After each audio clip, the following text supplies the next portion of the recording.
Bienvenidos a Code and Beers. Llevamos una temporada aquí de asueto. ¿Qué tal, Martín? ¿Cómo estamos por aquí? Muy bien, con ganas de volver, la verdad. Además, hoy tenemos un podcast muy interesante que yo tenía ganas de hacerlo, no sé tú, pero un tema que es interesante. Yo estuve ahí dedicando unas orillas para prepararlo un poco decente, a ver qué les parece a los telespectadores. Y nada, bueno, el tema de hoy, vamos a hablar de Solid. En las ofertas de trabajo sale bastante como requerimiento y me pareció interesante hacer un monográfico, a nuestra manera, una introducción a Solid, ver un poco los conceptos básicos de Solid y todo esto. ¿Tú cómo lo habías visto así con ese nombre? Porque realmente todo el mundo ha usado un poco los patrones. Sí, cuando estudié la carrera sí que teníamos una asignatura que era todo de patrones de diseño y se comentaba. Luego sí que es cierto que cuando pasas a la empresa, pues ya, La vida real, ¿no? Aplicas los patrones, pero nunca un poco a tu manera, ¿no? No le dices, estoy aplicando Solid. Realmente sabes los fundamentos y lo vas aplicando para producir el mejor código posible, ¿no? Bueno, pues si te parece, aquí tengo una presentación aquí para verlo y vamos a empezar. Bueno, pues vamos a ver un poco qué es esto de Solid. Pensando en por qué o para qué sirve todo esto, hay que pensar qué se espera de una aplicación. Porque en lo que queremos, un cliente o quien cuando haces una aplicación, aunque sea para tu madre, esperas primero que funcione, que haga lo que te han dicho que haga, pero después queremos que si nos piden un cambio, que se pueda mantener. O sea, hay unas primeras expectativas a corto plazo, pero das por hecho que si te piden mañana cambiar de color de fondo de la pantalla de no sé qué, que no vayas a tirar la aplicación y volver a hacerla. Entonces hay unas expectativas de mantenimiento a medio plazo, ¿no? Que es que se pueda corregir fácilmente los errores. Y después, a más medio y largo plazo, que se puedan mejorar y extender. O sea, puedan meter nuevas funcionalidades sin romper todo lo que tengas hecho. Esto es se me ocurrió ponerlo así porque se me ocurre que es simplificando muchísimo por qué hacemos todo esto de Solid y por qué programamos de la forma que... ¿Cómo es programar bien? Programar bien es conseguir un poco esto. No sé si se te ocurre algún objetivo más, pero no sé si me explico. Sí, totalmente. El horizonte temporal y las necesidades cambian con el tiempo. Y yo creo que aquí lo pones clarísimo. A corto plazo, lo que quieres es que no haya errores, que funcionen las cosas, ¿no? Y luego a medio plazo, pues sí que necesitas ese mantenimiento que es inevitable, que los errores van a surgir. Y a largo plazo, pues lo que quieres es eso, que tengas una aplicación que no esté limitada, como comentas, a que no se pueda cambiar el fondo de pantalla, por ejemplo. Que puedas añadir nuevas funcionalidades, nuevas pantallas, nuevos desarrollos sin mucho problema. Bueno, y básicamente el tema es que cuanto más a largo plazo quieras que sea la aplicación, más buenas prácticas tienes que aplicar. O sea, no nos volvamos locos si vamos a hacer un script para hacer una tontería de una copia de ficheros de un lado para el otro en Shell, no vamos a aplicar Solid. Vamos a aplicar Solid cuando hacemos una aplicación que pensamos que va a durar un poco. Y cuando ya tienes un poco interiorizados los principios o todas estas buenas prácticas, pues normalmente ya sueles tender a utilizarlo. Pero hay que pensar que tampoco te puedes volver loco y depende del caso aplicar o no aplicar más talibánmente, o sea, los principios y todo esto. Totalmente. A veces es peor sobrediseñar y sobrecomplicar las cosas que hacer algo sencillo, tal como comentas, para hacer un script básico no vas a aplicar al principio. También decir una cosa importante, y es que todo lo que vamos a ver hoy es un tema que es independiente de la tecnología, da igual en lo que programéis, que va a perdurar en el tiempo, son buenas prácticas que se pueden aplicar hoy dentro de 10 años y también da igual las tecnologías que estéis utilizando hoy o las que utilicéis dentro de 10 años. Sí, con eso que dices, a propósito, a colación de eso, voy a decir que no es que dentro de 10 años, sino mientras programemos personas, ya no sabemos lo que pasará después, pero mientras programemos personas, o sea, estos principios ya veréis, he puesto las fechas de cuando se idearon, por así decirlo, y veréis que son muy antiguos. O sea, desde que el principio de la programación se dieron cuenta de que hacer las cosas de ciertas maneras ayudaba a hacerlo, a que fuera más mantenible, más extensible, más robusto, etcétera, etcétera. Bueno, básicamente, para cumplir lo que dijimos antes, los objetivos de tener una aplicación con todas estas características, ¿cómo podemos hacer que tenga esas características? Pues usando patrones de diseño. Aunque también hay, aparte de patrones de diseño, hay buenas prácticas. Y hay un concepto que son los code smells, que bueno, están muy relacionados con las buenas prácticas, pero que hay ciertas formas de programar que ya huelen a que aquí puede dar problemas en el futuro. Esos son los code smells. Y hay catálogos, decálogos de code smells y de cómo... Bueno, también haremos referencia, hay 2 libros que deberíamos tener en la librería, que es tengo por aquí a mano, de hecho, el Código Limpio, o si lo quieres en inglés, el Clean Code, y también el de Arquitectura Limpia o Clean Architecture, que básicamente, de hecho, en el de Código Limpio viene un montón de buenas prácticas, y en el de Arquitectura Limpia es donde se basa principalmente en los principios SOLID. Sí, además el escritor, ¿no?, de estos libros es uno de los grandes impulsores de sí, SOLID. sobre todo que lo ha puesto de moda, porque realmente él todos estos principios no ideó ninguno, pero es el de los más famosos a nivel de divulgación de buenas prácticas y todo eso. De hecho, los libros, los 2 los ha hecho él y, bueno, que se llama Robert C. Martin. Uncle Bob, el tío Bob, parece ser que leí el otro día la anécdota que se lo puso un compañero en un proyecto y le quedó para siempre. Lo de tío Bob. Bueno. Y los problemas que soluciona el utilizar las buenas prácticas, vamos a ir un poco rápido porque si no, no avanzamos, es un concepto que se llama rigidez. O sea, que si sigues buenas prácticas, evitas la rigidez. Que eso es que sea fácil de cambiar o de meter nuevas funcionalidades o nuevas características o nuevas uses a la aplicación. Por otro lado, que cuando se meten nuevas funcionalidades, que no sea frágil, que no rompa por todas partes. Lo típico que hemos metido una cosa nueva en el botón y ahora de repente ya no funciona no sé qué parte del otro lado. Uh-huh. La inmovilidad es que sea poco reutilizable el código que ya teníamos, que no se pueda reutilizar fácilmente para otras nuevas características. Y el concepto de viscosidad me encanta, que es tender al desorden y la entropía. Como el universo, no sé si sabéis que el universo tiende a la entropía, pues el código de por sí tiende a la entropía y al desorden, si no se hace un esfuerzo. Y tengo aquí una cita muy interesante que dice: cualquier sistema que evoluciona tiende a aumentar su complejidad si no se trabaja en reducirla, que es de Meir Lehmann, este pavo de aquí. Y me parece una frase para quedar en memoria. Filosófica, sí, pero bueno, es tal cual eso. Al final los sistemas robustos no surgen porque sí, es porque alguien se preocupa de cuidarlos y de aplicar estos principios y buenas prácticas que vamos a ver, ¿no? Claro, pero es que si no hay alguien que le tenga cariño a lo que programa, normalmente cualquier programa, aplicación, tiende a ir cada vez a peor, siempre. Si hay un equipo desmotivado que le mandan tareas y van haciendo lo que le mandan de la manera tal, normalmente el código suele ir a peor siempre.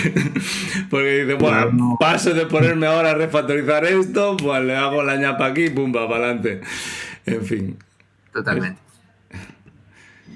Bueno, pues los principios Uplift se resumen en estas 5 siglas que son Single Responsibility, están en inglés y lo que se han cogido las primeras letras de cada uno y como queda bien la idea de sólido, pues queda, de hecho el concepto de sólido, de solid, lo puso un tío que no fue el que diseñó los conceptos, sino que un día parece ser que vio las letras que poniéndolas en ese orden eran más fáciles de recordar y dijo, pues, y lo puso de moda. Así por encima, hay un principio de responsabilidad única, otro que es el de abierto-cerrado, el de sustitución de Liskov, que suena muy raro porque es el nombre de una tía muy famosa en el mundo de la informática. Segregación de interfaces también suena muy mal, pero es más fácil de entender que el nombre. Y la dependencia inversión de dependencias, esto hay que explicarlo, pero vamos a ir poco a poco, no vamos a adelantar acontecimientos. Vale, los principios SOLID realmente se empiezan a nombrar como concepto a principios de los 2000. Y que los rebautiza y los pone en orden y los pone famosos fue el Michael Feathers en el 2003. Bueno, esos son datos tal. Importante es que realmente está orientado a programación orientada a objetos.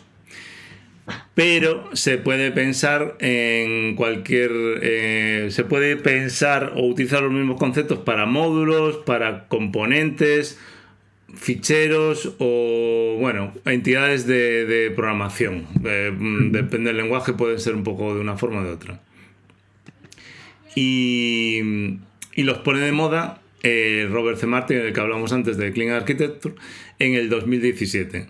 Y de hecho, desde aquella, pues casi todo el mundo, para filtrar un poco en los trabajos, suele preguntar si sabes los conceptos SOLID o si conoces patrones o cosas de ese estilo.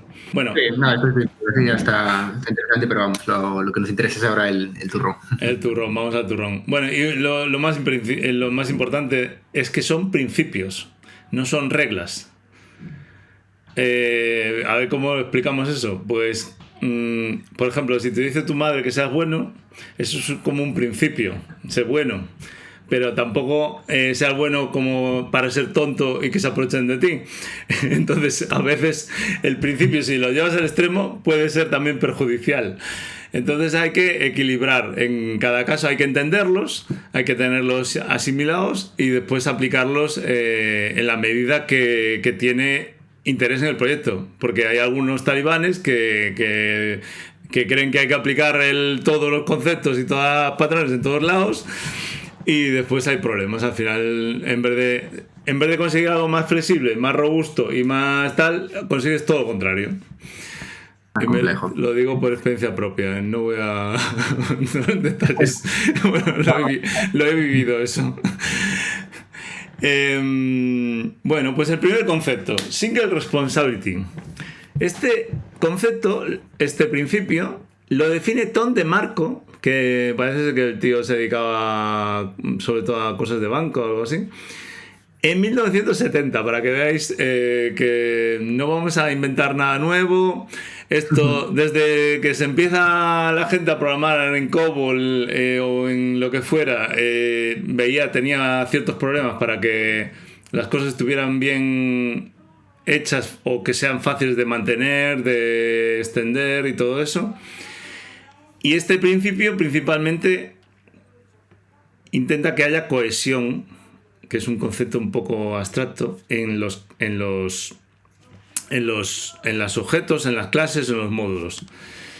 Y a ver cómo lo explicamos. He puesto esta foto, que es un prototipo, que es un coche y que vuela. Muy ilustrativo, por cierto. ¿Y por qué, Martín? ¿Por qué crees que he puesto este...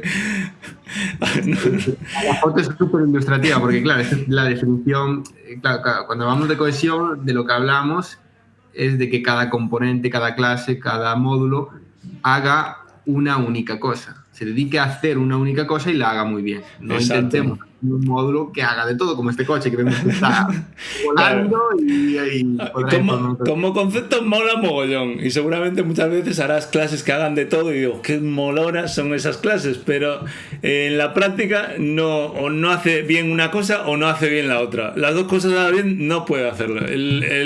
No sé si conocéis el triángulo de bueno, bonito, barato. Tienes que elegir dos. No puedes ser bueno, bonito y barato a la vez. Pues en esto igual, no puedes hacer que haga dos cosas, que vuele y que ande por carretera bien. Que mola mucho tener un coche volador, bien, pero no es extensible. Es el refrán este de que mucho abarca, poco aprieta. Exacto. Un poco lo mismo, ¿no? Y quieres abarcar tanto que al final no aprietas, no haces tu tarea. ¿No? Bueno, pues una forma de ilustrarlo es que cada parte del coche tiene un sistema que se especializa en solucionar un problema. Pues yo qué sé, el sistema de frenos, el sistema de dirección, cada uno es una parte y todos esos sistemas que cada uno tiene su cohesión, pues se dedican a una cosa especializada, funcionan dentro de un coche y que sería como nuestra aplicación, ¿no? Entonces, cada objeto, o cada módulo, o cada componente, hay que intentar que tenga una única responsabilidad. Y hay una cosa que realmente voy a coger el libro de C. Martin aquí, porque aquí lo que dice C. Martin en la última revisión es que un módulo debería ser responsable de un y solo un usuario o parte interesada. Y eso te puede rayar un poco la cabeza, no sé. Claro. Esto de usuarios, sí, la verdad es que es confuso, no sé si lo puedo explicar más. Claro, lo voy a explicar. Y bueno, si le cogéis el libro de Arquitectura Limpia, lo explica bastante fácil. Lo que quiere decir es que si realmente en vez de usuario, si conocéis un poco de UML, vamos a utilizar el concepto actor mejor que usuario. Entonces, tú tienes un caso de uso. Un caso de uso es la característica que tiene que solucionar o que hacer, la acción que tiene que hacer el programa. Y ese caso de uso lo debe activar o pedir un actor en concreto. Dentro de una aplicación en el mundo de la gestión, por ejemplo. Si un caso de uso es de facturación, lo pedirá el director de finanzas, por ejemplo. Por otro lado, a lo mejor el director de informática pide que haya una traza de las veces que se hacen facturas o algo así. Entonces, son dos actores distintos que piden características distintas. Entonces, en lo posible, deberían separarse las características que pide un tipo de actor que las que pide otro tipo de actor. Aquí, por ejemplo, en el ejemplo que pone él, es que un empleado se le mete un caso de uso que es para calcular la paga, otra para el cálculo de las horas extras y otro método que es para guardar el empleado. Bueno, aquí es un poco extremo. Entonces él lo que dice es que lo de guardar realmente es responsabilidad del CTO, del responsable técnico del director técnico. Lo de reporte de horas es de recursos humanos y el cálculo del pago es de finanzas. Entonces, en vez de tener una clase empleado que tenga esos tres, ya sé que ahora os va a explotar un poco la cabeza, digo, ¿cómo vamos a separar esos tres métodos?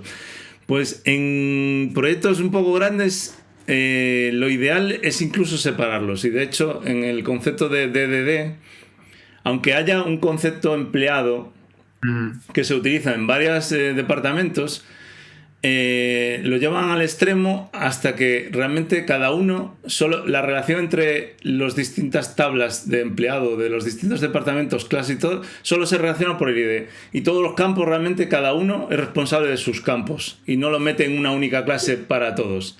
Claro, a ver, yo lo entiendo al final que puede ser confuso porque cuando aprendemos programación orientada a objetos, pues lo que te dicen es, tú tienes que plasmar en ese lenguaje de programación la realidad de tu entorno y te dicen, pues tienes la clase empleado, tienes la clase factura y entonces, claro, dices, empleado pues tiene número de horas trabajadas y tú dices, pues me tiene sentido. Pero claro, no puede, ahora si lo piensas, si quieres hacer un sistema muy grande, sería una locura tener un método de cálculo de horas trabajadas dentro de la clase empleado. Eso no funciona así en la práctica.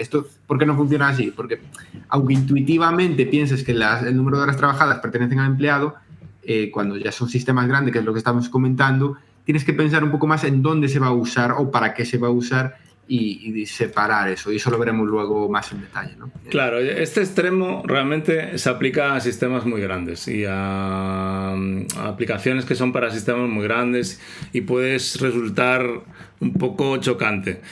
Pero teniéndolo en mente, te das cuenta de por qué esta separación de tal. De todas formas, tenemos un ejemplo más sencillo y que realmente también le puede a gente que le puede enrollarle un poco la cabeza, pero tiene mucha ventaja. Por ejemplo, imaginemos que tenemos una clase para gestionar cursos de inglés. Tenemos un método para añadir el curso y uno para eliminarlo. Y ese llama a un método que guarda en la base de datos el curso y que lo elimina. Bueno, ya sé que todo se podría meter en una función, por lo menos separarlo en dos es buena práctica, pero realmente aplicando el principio bien, la clase que se dedica a guardar en la base de datos deberíamos separarla de la clase que se dedica a la lógica de negocio de la gestión de los cursos. ¿Por qué? Porque eso viene bien para otras cosas y en este caso a lo mejor tal, pero por ejemplo, si tenemos separada el repositorio del caso de uso y cambia, por ejemplo, en vez de usar MySQL, tengo que cambiar a Postgres, no tengo que andar a retocar en código por ahí separado todo. No, yo solo tengo que crear un adaptador, que sería la otra clase. Vamos a poner el ejemplo aquí. Haríamos un repositorio en una clase que sería el adaptador y que se encargaría solo de guardar y haría las cosas como las necesita MySQL. Y cuando lo tenga que cambiar a Postgres, pues haré otro adaptador que se encargue de hacerlo como necesita Postgres. Y entonces aislamos. El objetivo de esto, aquí son dos ventajas realmente en este ejemplo. Es que separamos las responsabilidades, uno es de guardar y otro de la lógica de negocio, y otro es que hacemos que la capa de negocio se aísle de la infraestructura. Y no sé si ya me estoy viniendo arriba y contando un poco. Se entiende perfecto. Además, en el ejemplo se ve muy claramente, pues eso, que separamos por un lado, tal cual lo que estás comentando, el proveedor de base de datos, que reflejas ahí como repositorio, de lo que es la lógica de negocio, que podría ser añadir curso, eliminar curso. Y claro, y esto es un caso, esto es un caso muy típico, ¿no? De separar esa lógica de negocio de la base de datos. Y creo que es una de las formas si pensamos, ¿cómo saber si estamos aplicando realmente, si estamos violando, si estamos cumpliendo con este principio?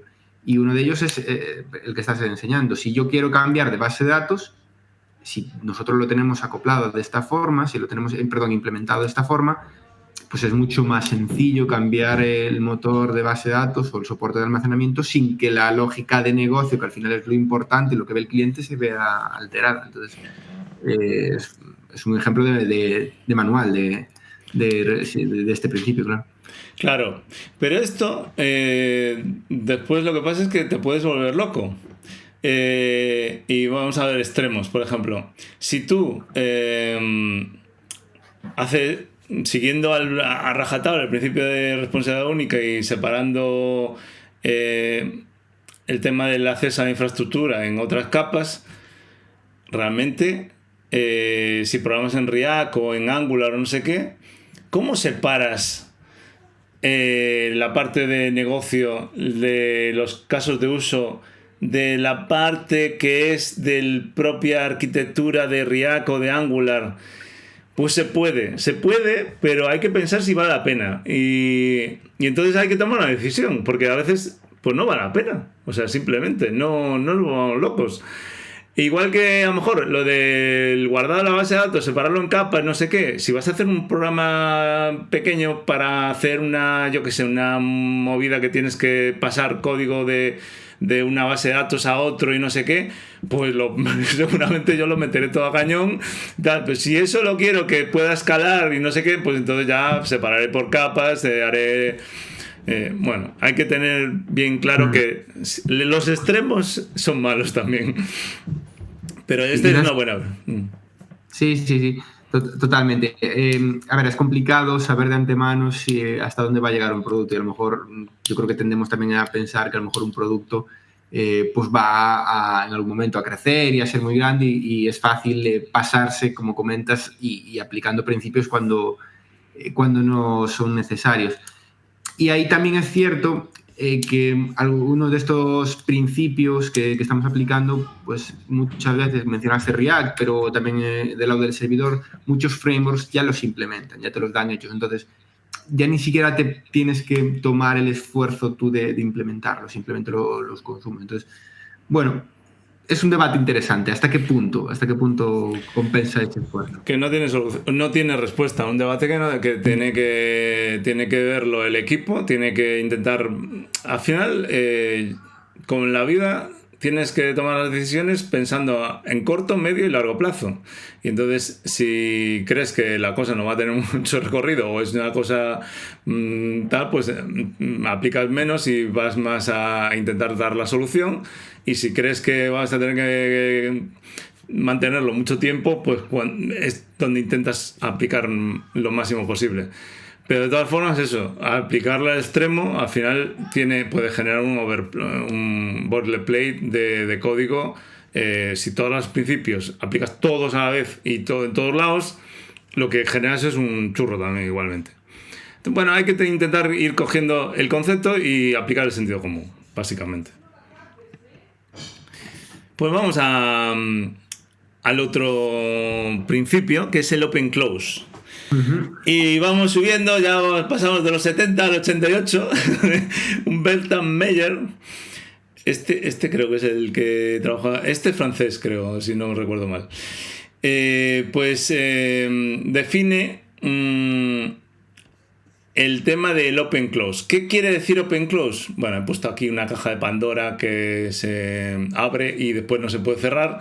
Y básicamente, cuando tú haces un código que es... Bueno, open close se refiere a abierto a la extensibilidad, o sea, abierto al cambio, y cerrado... No, abierto a meterle más funcionalidad y cerrado al cambio, básicamente. Entonces, básicamente lo que quiere decir es que si tú creas una aplicación, bueno, un servicio que es para enviar mensajes, pues si lo haces open close, en vez de mandar mensajes solo de mail, pues a lo mejor lo dejas abierto como que pueda mandar mensajes de WhatsApp, de SMS o de no sé qué. Pero de forma que si añades un nuevo tipo de mensajería, o si pasado mañana aparecen los mensajes por VR para realidad virtual, que no tengas que romper, que no debería afectar nada al código que ya tenías hecho para todos los restos de mensajes, y que toques lo mínimo posible de la clase actual. Sí, esto es, yo creo que el porqué de este principio fundamental, ¿no? Lo que comentas, de por qué no queremos modificar el software existente, el producto existente. Porque en el momento que tú modificas el software que ya tienes, el código que ya tienes, pues tú puedes introducir nuevos bugs, donde algo que antes estaba funcionando deja de funcionar porque le cambias el comportamiento. Entonces, lo que debes intentar desarrollar siempre, también siempre con cautela y a veces sin pasarse, pero dejar abierto a que esa funcionalidad que estás haciendo pues pueda incrementarse añadiendo nuevas funcionalidades en el futuro, pero sin modificar lo que ya hay. Exacto. El típico código que huele a que no cumple open close es cuando hay un if por tipos. Porque normalmente si hay un if por tipos es porque cuando haya un nuevo tipo vas a tener que meter un else más. Por ejemplo, en este caso, imaginamos que hacemos un report generator y enviar el report. Le tienes que mandar si es por texto o por HTML. Bueno, pues si mañana queremos hacer otro estilo de formato de envío, pues hay que meter un else con un no sé qué o no sé cuánto. A ver, no pasa nada, ¿vale? Pero lo elegante es que podamos hacer algo como esto, que es que creas por un lado una clase que gestiona el envío, la lógica de qué pasa con el test report, envío de texto, y tiene un método generate que envía lo que necesita cuando es un test report. Otra clase que es el HTML report, que tiene un generate que hace lo que tiene que traer cuando es un HTML. Y el report generator simplemente ejecuta de la clase que le has inyectado, que le has pasado, pues ejecuta el método correspondiente y no hay ningún if por ahí. Si mañana tenemos un nuevo tipo de report que sea pues por señales de humo, pues le metes la clase y el core del report generator no hay que tocarlo para nada. Claro, en este caso son 4 líneas y dices, bueno, entre cambiar el if y el rollo no ves la diferencia ninguna. Pero si el report generator tiene un montón más de lógica, de trazabilidad, de no sé qué, de no sé cuánto, pues ahí estás metiendo más incertidumbre. Y básicamente, bueno, como en el ejemplo de al lado, pues aquí le inyecta, crea el new test report, lo inyecta en el new report generator y al ejecutar el generate report, una desencadena a la otra y ala, fiesta. Tenemos un mecanismo open close. Está clarísimo. Y aquí entra en juego la decisión que hablábamos antes. Cuando tú imagínate que empiezas inicialmente con la funcionalidad que teníamos en la anterior diapositiva, simplemente tienes el report para texto, por ejemplo, y cuando estás implementando eso dices, ¿cómo de probable es que me vayan a pedir en el futuro más tipos de reports? No. Y dices, si ves que es totalmente improbable, pues es lo que comentabas ahora. Pues no, me dejo el if y listo. Si es algo que crees que va a ser probable en el futuro, pues mira, claro, ese tipo de decisiones normalmente son complicadas, pero está claro, si no cuesta mucho hacerlo bien, hazlo bien siempre, aunque cueste pues un 10% más. Si cuesta más, entonces ya plantéate, valora, digo, bueno, esto realmente, o puede ser que realmente crezca esta casuística. El hacerlo open close siempre es pensar en que, ¿qué pasa si me piden más cosas en esta clase? ¿Se pueden meter más cosas sin romper todo lo que ya tengo? Básicamente. Bueno, pues vamos al siguiente. Este es List of Substitution. Pues esta chica, que podría ser mi madre perfectamente, es de más o menos de la misma edad, no sé, creo que no murió aún. Bárbara Liskov planteó este principio en 1987. O sea, que veáis que todo está inventado. Si pensáis que estáis haciendo algo nuevo en programación, digo que en los 70 y en los 80 ya se había inventado casi todos los principios, buenas prácticas y todo. Ahora vamos cambiando de lenguaje, pero bueno. De framework. Y de framework de frontend. Y de framework, sí, pero vamos. Bueno, y esta chica es interesante porque de hecho es una de las 50 mujeres más importantes de la ciencia, curiosamente, y ganó el premio Turing, que muy pocos, el premio Turing es como pues como los Oscars como los ¿cómo se dice? Los premios Nobel, pero para matemáticos. ¿Nos darán algún día a Martín un Turing? No creo. Yo no, ya a estas alturas de la vida ya no creo. Entiendo más por los Oscar, igual Sí, al podcast.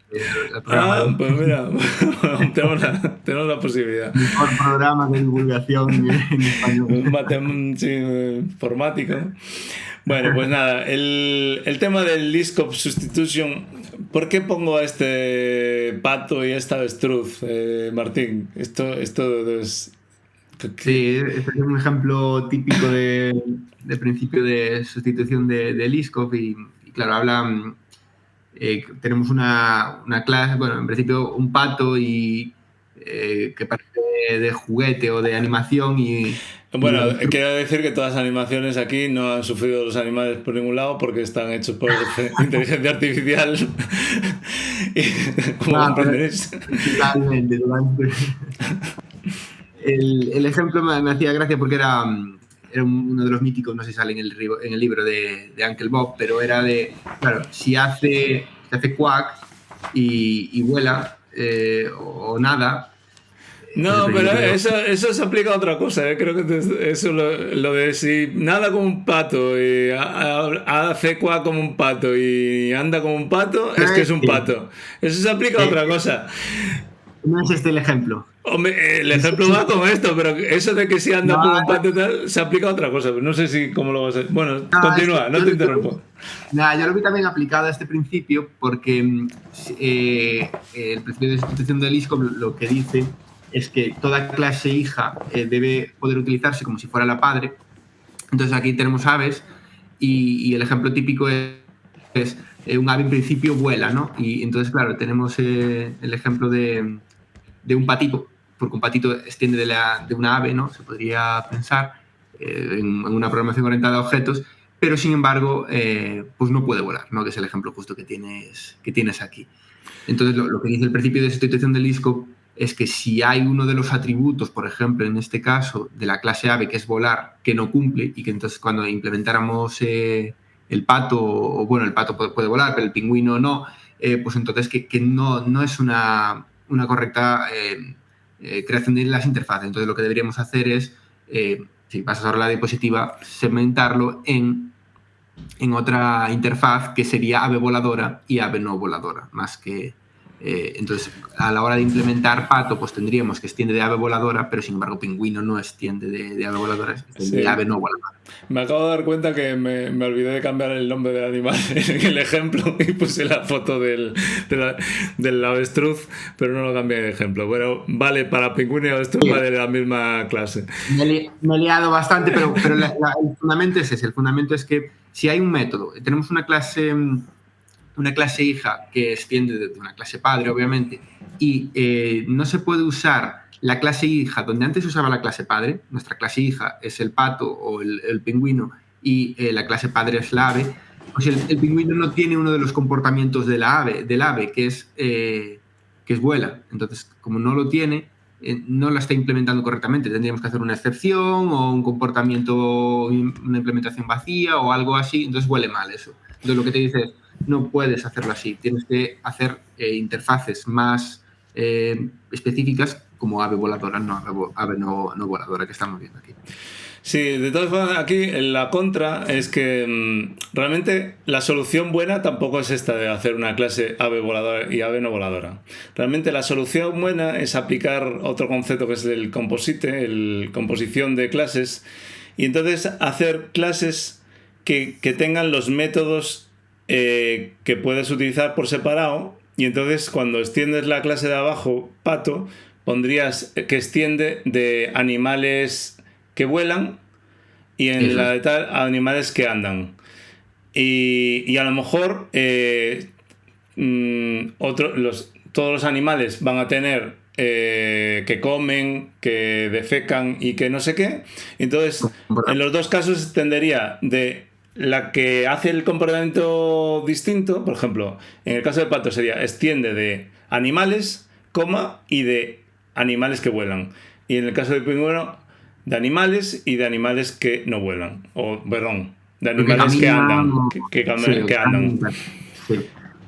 Sí, totalmente. A ver, el ejemplo es para simplificarlo, claro. el fundamento, el principio es que si tenemos un método de una clase hija que no puede implementarlo con respecto a esa interfaz padre o esa clase padre, ahí algo está fallando. Algo está fallando y entonces tenemos que cambiar las clases. Sí, no podemos... lo que eso, insistir, no deberíamos tener una clase que no utilizamos todos sus métodos.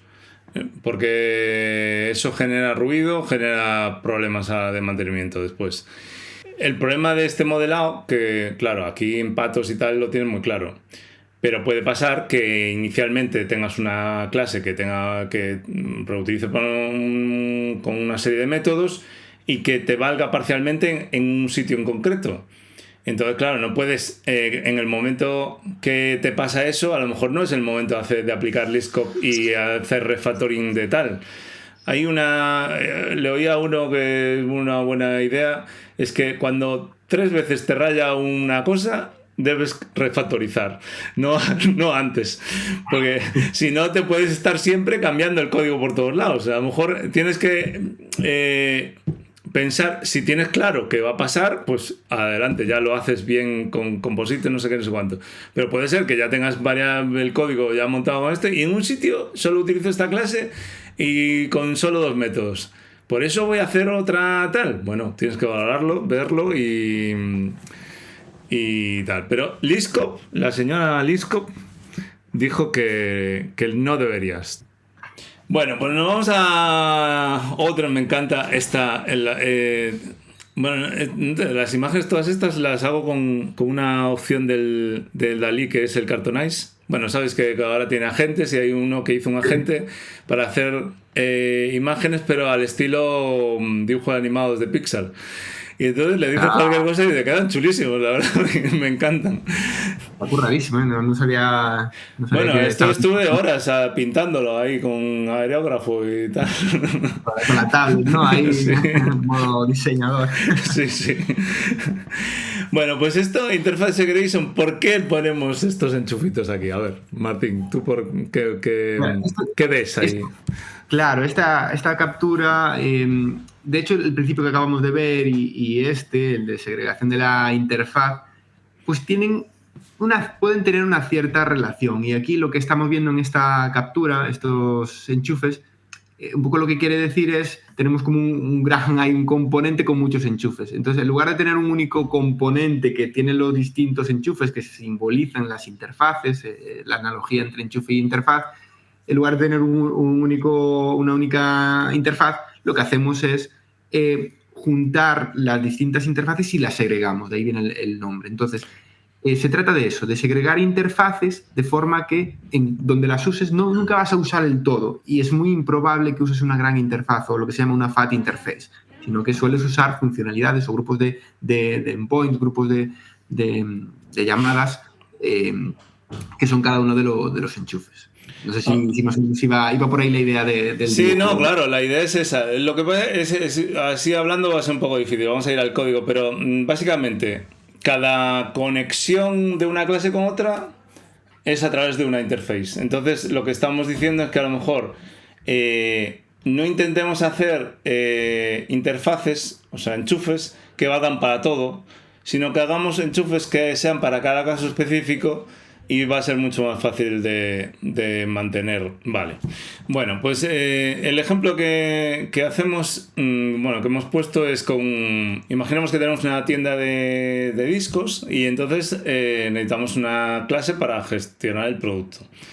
Bueno, pues como tienes discos, pues nada, para todos los productos en general tienes que tener un precio y una descripción, pero en el caso de los CDs o de pues a lo mejor necesitas un método para reproducir una muestra de esa canción. Pero si es una camiseta, ese método no te sirve para nada, pero necesitas saber de qué talla es la camiseta o el color. Esto sería una tienda, entiendo que de De la típica de discos que tiene unas camisetas y unos CDs y vinilos y no sé, y Sí, unas tamagotchis. que están tan de moda en los últimos años. Pues es que ya sé que tengo mi edad, no hacía falta que... La verdad, me acabo de dar cuenta que el ejemplo para los... Habrá gente que dirá, ¿qué coño es una tienda de discos? Pues es verdad. No se descargaba. Bueno, vamos a imaginarnos que es una tienda donde se vende música en formato físico. Ya sé que muchos no sabrán lo que es eso, pero... Bueno, el caso... Que imaginamos que queremos gestionar eso y tenemos, vamos a ir a lo moderno y esto es una página web, ¿vale? Y entonces ya me vale. Entonces vendemos CDs, camisetas y otras cositas. Bueno, pues entonces necesitamos todas estas características, pero vemos que no todos los productos van a tener todas esas características.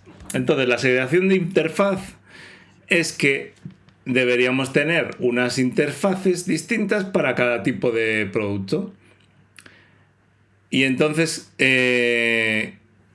tendríamos por un lado a lo mejor los CDs que tiene las características que tienen todos los productos, que es obtener precio y descripción, pero en ese caso tiene reproducir muestra. En el caso de vinilo, me da la risa ahora pensar, ¿qué será un vinilo? Dirá alguno. Un vinilo... que están de moda de nuevo los vinilos. Bueno, pues el vinilo se puede reproducir, es coleccionable y tiene las características de obtener precio y obtener descripción. Esto es lo que hablábamos antes de hacer composición de clases. Y la camiseta pues tendrá la talla, el color y el precio y la descripción. Básicamente esto es una aproximación sencilla de hacer segregación de interfaces. O sea, no tener... Lo que dijiste tú, el concepto, y es importante. Las FAT interface, o sea, mega clases con un mogollón de parámetros y que no siempre, si todos esos parámetros son siempre de esas características, pues entonces no es una FAT interface, es lo que hay. Es que es un producto complejo que tiene muchas características. Pero si no, estamos haciendo un poco de liarla.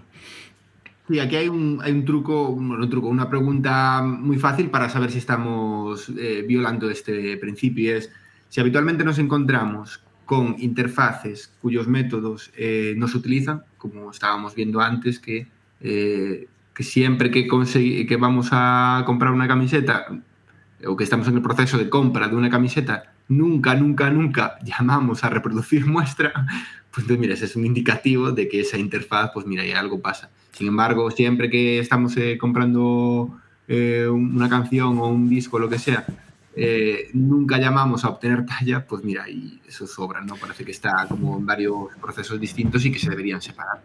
Claro, pero de todas formas, insisto en que esto es un principio y entonces a lo mejor de primeras, si no sabes por dónde va a ir la lógica de negocio al principio cuando empiezas a tal, pues no tiene nada de malo que lo hayas hecho un producto y que tengas un campo que... no encaja bien, pero por ahora lo mantengo. Y después cuando te dan 3 veces te dices, ¿qué hace este campo aquí? Entonces ya es cuando dices, hay que refactorizar y meterlo en otro sitio, lo que sea, buscar unas soluciones. Esto es un ejemplo demasiado sencillo, a lo mejor, pero bueno, se entiende el concepto. Totalmente. Bueno, y ahora vamos a la dependency inversion. Y bueno, esto, claro, en este caso, tú sabes por qué está un niño vacunándose ahí. Martín, dime la verdad. ¿Lo has entendido cogido o no? No lo he entendido. No lo he entendido porque la verdad es que, claro, me esperaba al revés. Me esperaba que el niño vacunara al doctor o algo así. Porque es como no, hombre, tampoco hacía falta eso. De verdad no se entiende. Yo no lo entiendo. Explícalo tú, porque a lo mejor es muy sencillo y no lo estoy viendo. Bueno, primero que esto fueron principios que ya en algún paper le explicaron Jordan y Constantin en el 75. Tenía yo un añito. Y lo que hace esto es que ayuda al desacoplamiento. Y vamos a ver si lo explicamos. ¿Por qué está haciendo una inyección? Pues es porque el dependency inversion se soluciona principalmente con la inyección de dependencias.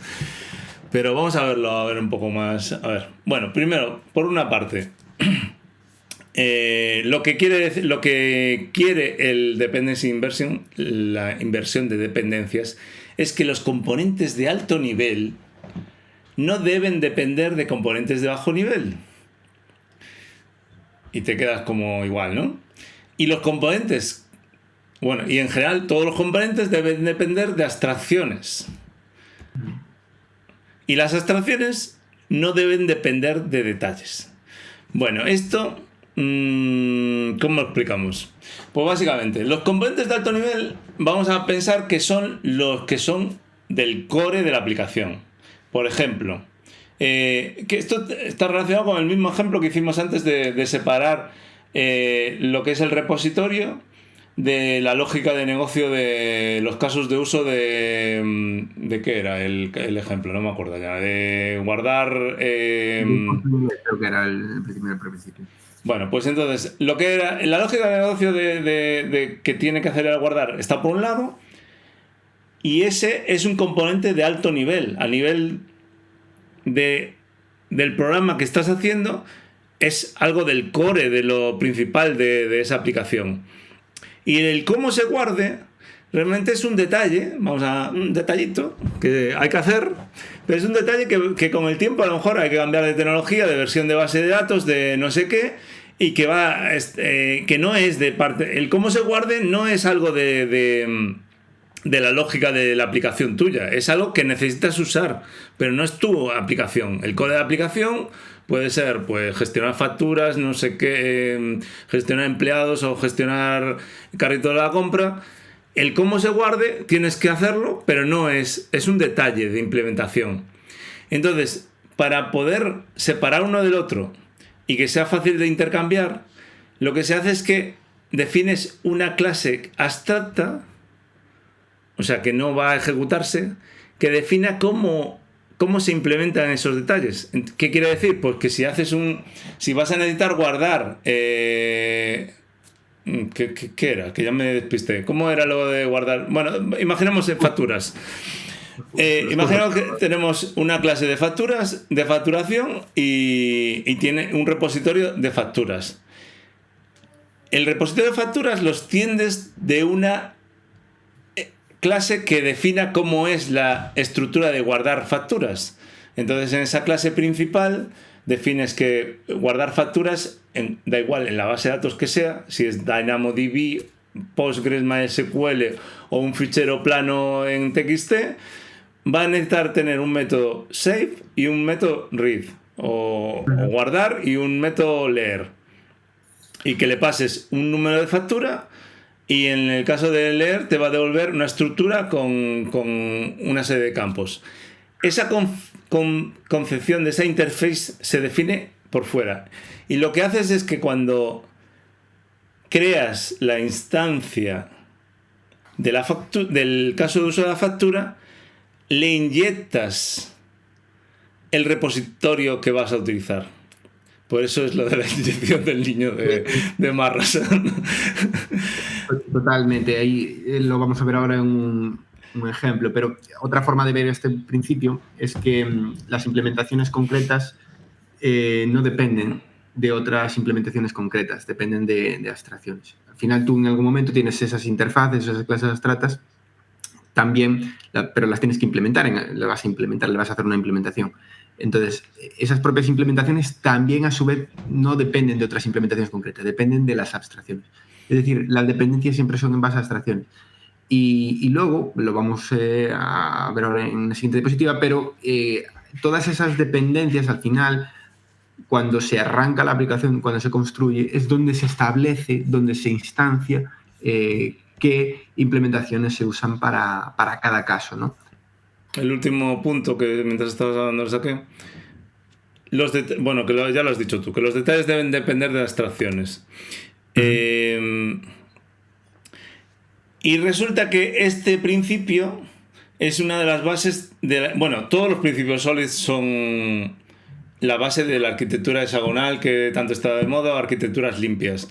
La arquitectura hexagonal realmente es una variante de arquitecturas limpias y se basa en el uso de todos estos principios, pero el que más afecta a cómo se organiza todo es del dependency inversion, porque en el momento que tú creas una clase de facturación, tienes que inyectarle en el constructor lo que va a necesitar para que se ejecute. Y otra ventaja, bueno, esto afecta mucho a cómo es la arquitectura hexagonal, y lo que quería comentar ahora, que esta forma de hacer las cosas facilita un montón el tema del testing, porque sí que puedes hacer que cada clase moqueas los parámetros las cosas que inyectas, las puedes moquear fácilmente y solo probar esa clase en concreto que estás testeando. Que para hacer test unitarios, si no lo organizas de esta forma, es muy, muy complejo. Entonces, estas son las dos cosas que tal. Si quieres comentar algo. Sí, a mí me gustaría simplemente añadir una cosa, y es, claro, de nuevo, cuando nos hacemos la pregunta de cómo saber si estamos violando el principio de inyección de inversión de dependencia, perdón. Pues habitualmente, si lo que comentaba, si nos es muy complicado testear el software, hacer pruebas unitarias del software, porque tenemos cualquier clase, cualquier componente que depende de otros, que es normal que dependan de otros, de eso se trata, de hacer los componentes los modulares y que haya dependencias entre sí, pero claro, si depende de otro que tú no eres capaz de testear, de moquear o de simplemente aislar, porque tú quieres probar un componente, pero depende de otro. Claro, si depende de otra implementación concreta, te va a resultar muy complicado probar el primer componente, porque está muy acoplado. Sin embargo, si depende de una interfaz, ¿no? de una abstracción, que es lo que estamos comentando, tú esa abstracción, tú le puedes hacer una implementación muy sencilla para tu test en concreto. Simplemente pues, la moqueas, le haces un mock o le devuelves el dato que te interesa para ese testing. Y una buena medida para saber si estamos cumpliendo o no este principio no es muy complicado hacer test unitarios, que es justo lo que comentabas. Y otra buena medida es también si vemos muchas instanciaciones dentro de nuestras clases. Si estamos continuamente haciendo instanciaciones de una clase que instancia otra, es probablemente porque no estamos aplicando correctamente el principio, porque las instanciaciones no se deben hacer dentro de las clases, se deben hacer por fuera, y ahora veremos quién las hace, quién instancia todo. Vale, no, solo quería, con lo de la arquitectura hexagonal, me acordé que hice un artículo aquí bueno, es la primera vez que saco la página, pero en Geeky Brains es donde ponemos también todos los capítulos que hacemos aquí de Codemasters, y voy subiendo artículos de otras cosas, y tengo uno de hexagonal muy sencillo con este esquema, y solo para que entendáis un poco por encima cómo es lo de hexagonal. Realmente el nombre de arquitectura hexagonal, veréis que el nombre hexagonal es el tío, parece ser que le gustó el concepto de hexágono porque se acoplan fácilmente otros hexágonos como en una colmena, y cada aplicación para él sería como un hexágono, y se conecta a través de una infraestructura, le llama infraestructura, aunque también ese concepto es un poco extraño. Los conectores serían infraestructura con los otros hexágonos del mundo exterior. A ver, ¿cómo lo explicamos rápidamente? Imaginamos en este ejemplo, por ejemplo, si el exterior, el mundo exterior de la aplicación sería conectarse con MySQL, con una cola RabbitMQ o con un servicio de mail. Y la aplicación esa, por un lado, hay unos conectores para conectarse con la infraestructura que le llama todo esto, o hay unas entradas, unos controladores de entrada, por ejemplo, la petición HTTP que pide la página web. Bueno, pues todo lo de alrededor se llama infraestructura, y la infraestructura puede depender de una capa interna. Por ejemplo, de la capa de casos, la infraestructura, el controlador, para aterrizar esto un poco. Si tú tienes un controlador para responder a la petición de la página, para obtener el carrito de la compra, ese controlador es la infraestructura y puede usar un caso de uso de la aplicación, pero no puede usar directamente cosas del dominio para separar para que esté totalmente aislado cada capa y que el dominio, lo que es la aplicación, lo que es la lógica de negocio más prístina y del negocio que tal, esté totalmente separado y aislado de los posibles cambios o detalles, que es el que haya una petición mañana por WebSocket o por un puerto de no sé qué, o que vengan por SQS las peticiones o lo que sea. Eso debería ser independiente del caso de uso, y el caso de uso es el que conoce al dominio. Por eso las flechitas azules que van hacia adentro. Entonces, para conseguir eso, pues se crean unas abstracciones, unas clases que definen cómo se deben comunicar, de forma que si cambias cualquiera de las capas, cumpla ese contrato. No sé si más o menos se entiende. Lo que intentas decir es que entre las capas de la aplicación, entre la infraestructura, la aplicación y el dominio, se comunican a su vez aplicando el principio de inversión de la dependencia, ¿no? Claro, es que en hexagonal tienes que meter en cada capa, le inyectas lo que va a utilizar de la siguiente capa. No para hacerlo muy a lo burro y tal. En vez de hacer un import de una librería, lo que haces es que en el constructor le inyectas una instancia de esa librería, por así decirlo. Le dices lo que necesitas. Le dices lo que sí, no puedes tú directamente importar la librería que necesitas, sino que la inyectas. Entonces, en el kernel, por así decirlo, de la aplicación, cuando crea las instancias de las... Es que entiendo que esto decirlo es un poco difícil de entender. Entonces, me estoy imaginando que lo estoy oyendo. A ver si, como no lo tenga familiarizado, no sé si lo va a entender, y si lo tiene familiarizado ya no sabemos qué hace aquí. Entonces, a ver cómo lo explicamos.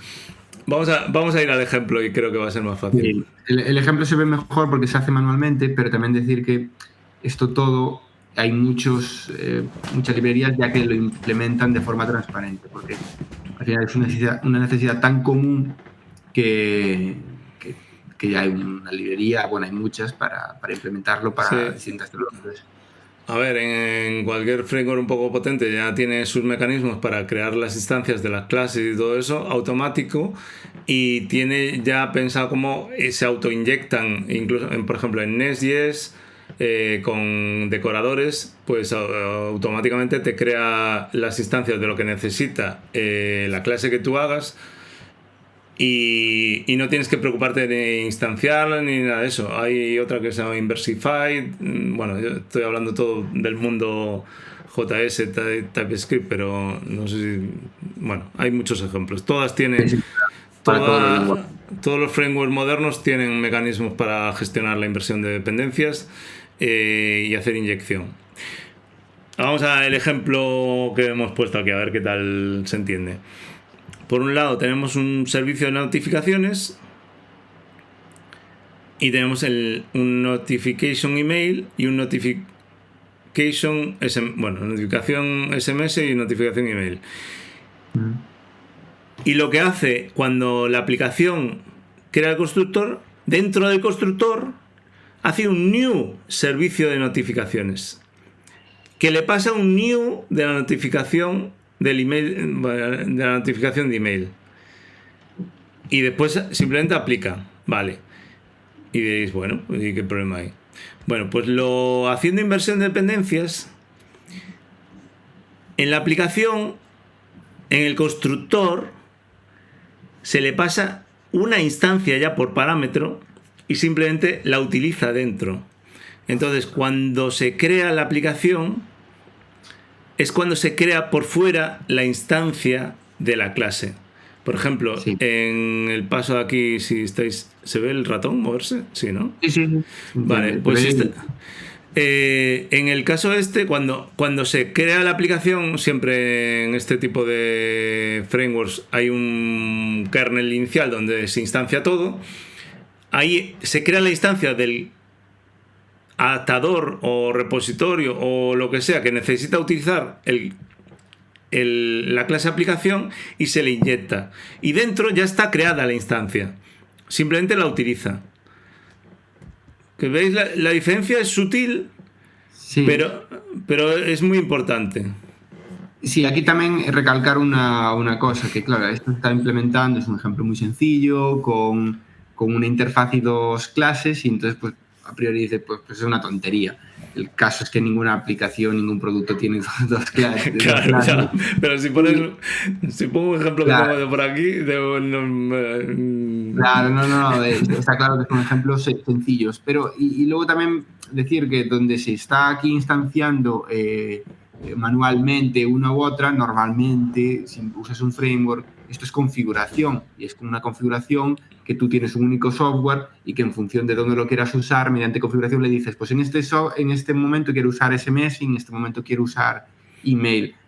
Esa es la ventaja. Si no, claro, dices, vale, pues tengo ahí la clase y muy bien, pero no, la tengo que igualmente en un sitio decirle que me instancie. Al final, lo que está claro es que en un punto dado tienes que instanciarlo y tienes que hacer las instanciaciones todas. La ventaja de hacerlo automático con un framework, con una librería de inversión de dependencias, es que es mucho más amigable, lo puedes hacer ya a través de configuración o te facilita con decoradores como comentaste, pero está claro que en el momento es instancia. Tú tienes que decidir, quiero usar servicio email o quiero usar servicio SMS, pero a la aplicación, al código de la aplicación que tienes implementado, no lo vas a modificar para nada. Vas a poder usar en un caso email y en otro caso SMS sin tocar el código de tu clase aplicación. Claro, y de hecho, bueno, aquí es aplicación, pero a lo mejor es lo que dices tú, podría ser que le inyectaras una cosa a otra dependiendo de las circunstancias o cosas de eso. No meterías un if dentro de la aplicación para coger una librería a otra, sino que cuando la creas, la aplicación es cuando le dices cuál vas a utilizar. Ajá. Y aquí donde más se nota es en los test unitarios, que haciendo por inyección de dependencias es muchísimo más sencillo todo, porque ya te obliga a estructurar el código de forma más ordenada aparte. No utilizas en cualquier momento una librería y ya, sino que tienes que decirle cuáles va a utilizar. Bueno, a ver. Cualquiera podría rebatirme esto y decir, sí, también se puede hacer, claro, se puede hacer de todas formas, pero esto queda más ordenado. ¿Y qué nos queda? En principio, esto comentado. Estos serían todos los aquí, principios. O sea, claro, sí, con esto ya terminamos los 5 principios. Por hacer un repaso rápido, el principio de espera, responsabilidad. voy a poner la diapositiva de que tengo todos y así los repasamos y tal. Un momento, a ver si queda claro entonces. Entonces, primero, single responsibility. Comenta tú si El quieres. principio de single responsibility o responsabilidad única lo que dice es que una entidad software debería hacer una única cosa y debería hacerla bien. Eso es el fundamento básico. Acordaros del coche volador, el que mucho abarca poco aprieta y todo este tipo de cosas.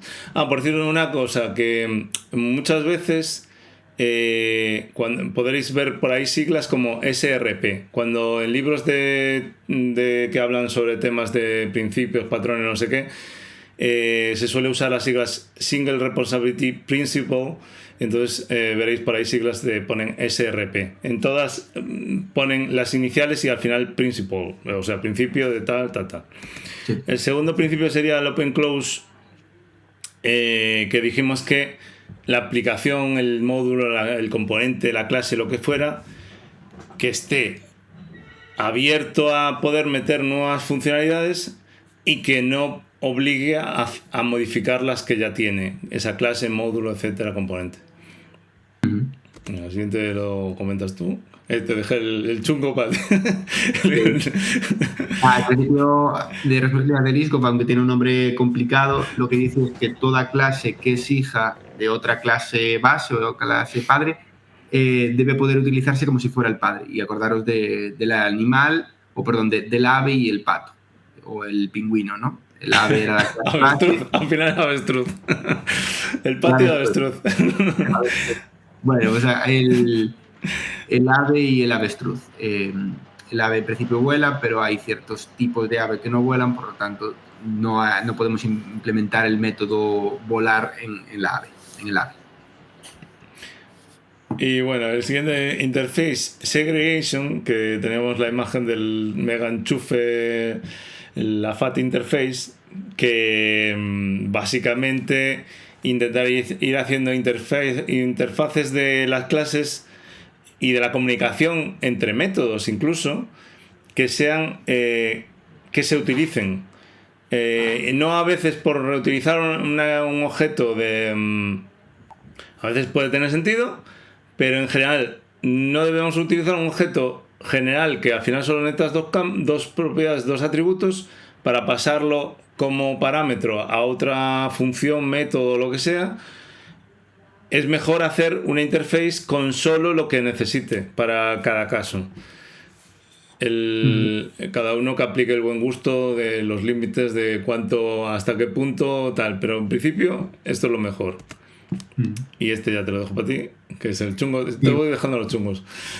El principio de inversión de la dependencia, de forma muy resumida, lo que dice es que las implementaciones concretas no dependen de otras implementaciones concretas, sino que dependen de abstracciones. Y ahí, pues, si estamos hablando de clases, significa que dependen de interfaces y que se le pasan como constructor luego la instancia concreta, pero en resumen eso, depender no de implementaciones concretas, sino de abstracciones para en cada momento luego decidir qué implementación concreta quieres usar y no te acoplas y no dependes de esa implementación. Sí, para dejar una especie de tip rápido de acordarse, el principio de inversión de dependencia lo que te hace es que en el constructor te inyectan las clases que necesitas, cuando la forma normal, por así decirlo, sería que tú importas las clases que tú necesitas. Entonces, cuando lo haces bien, va por inyección. O sea, y por inyección significa que metes las librerías que necesitas en el constructor de la clase que vas a utilizar. Y bueno, creo que... Clarísimo. Bueno, creo que lo he dado un repaso ahí intenso, no sé cuánto tiempo se nos fue, no, pero bueno. Bien, una horita. Quedó ahí el solid. Creo que es una primera aproximación. Esto hay libros enteros hablando de esto. Aunque, por ejemplo, realmente los conceptos de los principios los principios solid en el libro de arquitectura limpia, por ejemplo, pues le dedica 4 o 5 hojas a cada uno y son manejables, no es una cosa. Pero sí que si buscas por internet o buscas tal, ahí puede haber mucha bibliografía al respecto. O sea, esto es como lo más esencial, pero después hay mucho recorrido aún que conocer para ser un gran arquitecto del software. Muchos ejemplos, muchos casos de uso, hay que verlos caso a caso porque al final lo que vimos son ejemplos de juguete. Pero Claro. bueno, yo creo que explicar el principio luego ya abre un poco, ya abre la mente y ya te lleva a pensar de una forma distinta, que luego a veces te equivocarás, otras veces acertarás, pero bueno, eso con experiencia sin duda. Bueno, espero que haya sido más o menos ameno, aunque todo este tipo de cosas son un poco abstractas y tal, pero pues bueno, a ver si nos decís en los comentarios. Ya sabéis que estamos ahí en todas las plataformas, en YouTube, en Spotify, en Apple Pay, perdón, Apple Pay lo tengo en la cabeza porque estoy con la pasarela de pagos de Apple. En iTunes. Y no sé, creo que lo dejamos aquí. Estupendo, Jesús. Venga, Martín, gracias por estar ahí. Y, hostia, espera, te acabo de ver el aguacate ese que tienes ahí en el sofá. ¿Qué es eso? Ah, ese es el de la foto. Ay, qué majo. Está guay, está guay. Bueno, pues nada, dejamos aquí este programa y acordarse de comentar si os gusta esta temática, si queréis que a mí personalmente me gustaría hacer más capítulos sobre temas de buenas prácticas, cosas de arquitectura de software. De hecho, le había comentado hablar de Keys, de Dry y todo eso, pero dijimos, vamos a centrarnos, vamos a hacer el principio de responsabilidad única y vamos a centrarnos en una cosa y no meter demasiado lío. Pero hay muchos más patrones, muchas más cosas muy interesantes que te hacen programar, ser un buen ciudadano programador de bien. Sí. Que nos digan los oyentes si les interesa todo este tema, los principios, las buenas prácticas, patrones de diseño, que también es todo un mundo y podríamos hacer episodios de patrones de diseño con distintos ejemplos. Pues nada, que nos diga la gente a ver si le interesa este tema. Venga, Martín, pues lo dejamos aquí. Hasta la próxima. Chao.